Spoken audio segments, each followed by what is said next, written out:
Now that we have all of your locations, and could potentially be many, linked up to one central location in terms of Qvinci, we're going to take a look at an area called alerts. Now, alerts can be set up, as you're going to see, based on each individual location and that location's source chart of accounts, the native chart of accounts, if you will. And that's the way we want it when it comes to alerts. I wouldn't want to program alerts based on the consolidation of the locations, but it's great to have one central location that can analyze all of my locations and send me alerts based on any triggers that I want to create. So if I'm monitoring the bank account balances, or if I want to hit a certain sales goal, or if I want to make sure a particular expense doesn't exceed a certain threshold, I can configure all of that and get one single daily, weekly, or monthly alert from Qvinci to make sure that I'm reminded to stay on top of these things so I never drop a ball. When you think about the fact that you're using a tool like Qvinci to consolidate and essentially create a dashboard for potentially many locations in one place, the alerts not only start to make a lot of sense, but it can get really powerful. I'll give you an example. I have a client who has a lot of accounts, and I manage both his personal and his business, and he has 2 companies. So there's really 3 files, 2 business and 1 company. And money has to get moved around a lot. The primary checking account for the primary business is the one that gets most of the money coming in, but the other accounts have to be managed and transfers need to be made to make sure none of the other accounts get overdrawn. And this is the first thing that comes to my mind. Actually, it's really the second thing. I'll go back to the first thing in a minute. But it's one of the first things that come to my mind when I think of how powerful these alerts can be, because when it comes to a use case like that, I can set up Qvinci to send me an alert based on an actual account balance, and I can set the frequency. So I could say, send it to me every day or every week, or, well, why don't we go take a look? So let's go to Tools, and let's go to My Alerts. The alerts feature within Qvinci is one of the most newly updated areas of Qvinci, and it's really powerful. What it will enable you to do is go account by account if you want to, all your profit and loss accounts, all your balance sheet accounts, and program in things that will get emailed to you on whatever frequency you choose. Here's a use case based on my own direct personal and fairly recent experience. I have what we call a business management client. This client has many different accounts across 3 different data files that I'm keeping track of and managing for him. And this particular client is in a category of services called business management, which means I'm truly managing everything, among other things, including the fact that he has many bank accounts and I have to monitor them and make sure that no account ever gets overdrawn. In other words, I have to know where the accounts are all the time, so I'm alerted to the fact that I need to move money when and if the time comes that I need to do that. So Qvinci is providing me with that exact kind of information using the alerts feature, so I can see if one particular account is running low. In the same view, I can see where I can move money from to make sure that that account has its prudent reserve covered. And as you can see, you'll set these by location. Now, these alerts, by the way, are user-specific. So if I have other users and they set their own alerts, that doesn't impact me. I'm going to get the alerts that I set. Another thing that I learned that's really cool is, let's say I set up 10 different alerts. I'm not going to get 10 emails every day, or assuming that's the frequency I set. I'll get one email with an Excel file attached with all the alerts that I asked to be alerted about. So let's go here to balance sheet, and notice we're at the Austin 1 location here. We're now in a sample file, not the file I had you in the last lesson. So the other thing that's important to note is that the accounts are based on the native file, which is not the standard chart of accounts. So it's each location's own chart of accounts. You're monitoring what each location's actual balances are, and that's the way you'd want it.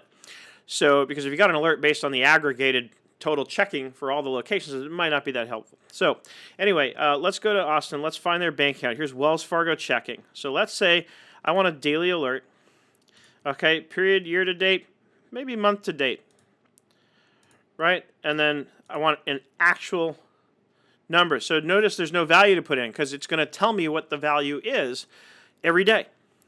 And maybe I just want it weekly. But again, in a use case like the one I just described, I would want it daily, just to make sure if I can see that one of the accounts is getting low, then I get that alert and I know, okay, log in and make a transfer, right? So we'll save that. And what's going to start to happen now is overnight, tomorrow morning, I'm going to get this alert. So later on in the video, I'll show you what the alerts look like based on what I've set and established here. So that's really how you would set, and of course you can see, you can do it based on any balance sheet account. Not sure why you'd care about open balance equity, but it gives you the whole chart of accounts, like I said, for the locations. So we can certainly look at inventory asset, right? I would maybe want that weekly. And now we come to the difference between target and threshold. And it really has to do with how you kind of want to look at the information. So let's say I think of inventory, I think of a threshold. I don't want my inventory valuation to go too high because that could suggest that I'm accumulating too much inventory and I run the risk of obsolete inventory, and also just inventory carrying costs can often be a big expense to a business, to a manufacturer, whatever it might be. So I might want to set, and I have to set this based on what I know about the company and its industry and what would be a good inventory valuation. And then, of course, if I know we took on a new line and it's substantial, there are obviously factors you have to consider in terms of what this threshold should be, and these things are going to need to be changed and revisited periodically to make sure that you sort of stay up to date with what's going on in the day-to-day operations of the business. So let's say I wanted to make sure that based on this company's inventory that it never goes over $500,000.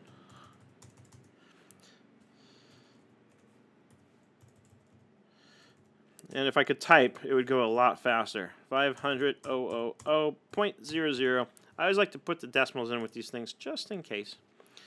Okay, so now we've set the inventory asset threshold. Now let's go look at profit and loss. And let's say we want to know certain sales targets, right? And I just gave you a hint as to the alert type that we're going to do. So let's say I want to focus on rebuilt engine sales. And I want, let's say for some reason I'm really, it's important to me. I want to pay very close attention to this. So I want a daily alert. I want the year-to-date numbers.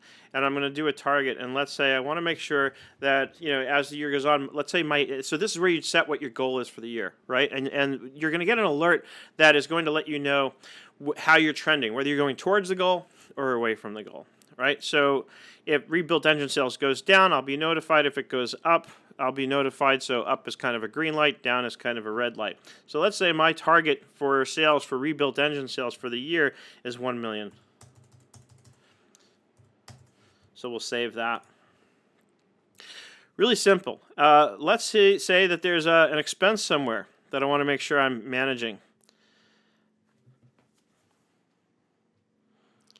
So especially if I'm looking at engine sales as income, I probably also want to look at the engine sales cost of goods sold. So let's say that's also going to be daily.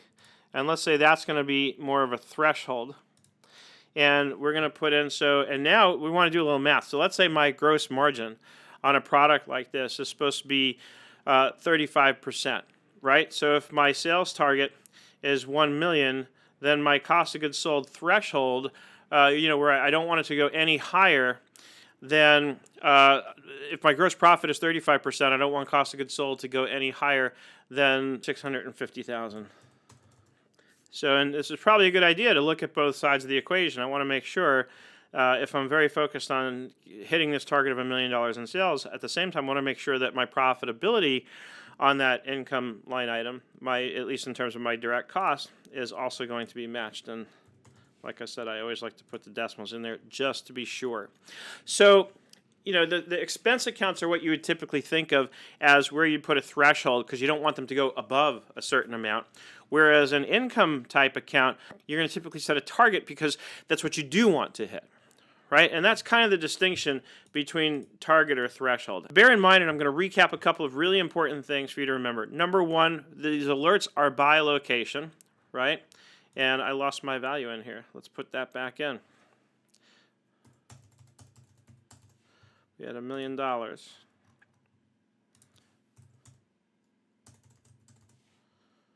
Save.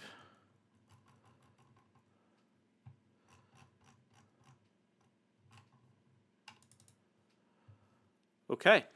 So we've got those saved. So they're by location. They're user specific, right? And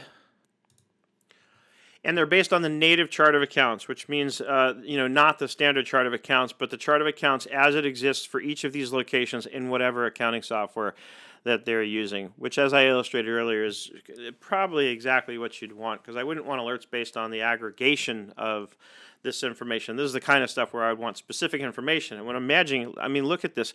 If I have a location like this where I'm managing, like 30 different locations, a company, I should say, where I'm managing 30 different locations, then it's going to be really helpful to have alerts that are location specific, because that way I can manage those locations. And if I'm not hitting my targets, or if I have exceeded a threshold, then I can be made aware of that. I can get in the habit of checking that email every day, and hopefully head things off at the pass before they get too out of control, or before it costs us too much money to fix whatever problems we might be seeing happen based on getting these alerts. So alerts, really, really powerful tool that you can use with Qvinci, and it gets just that much more powerful when you consider that you're doing this across many locations.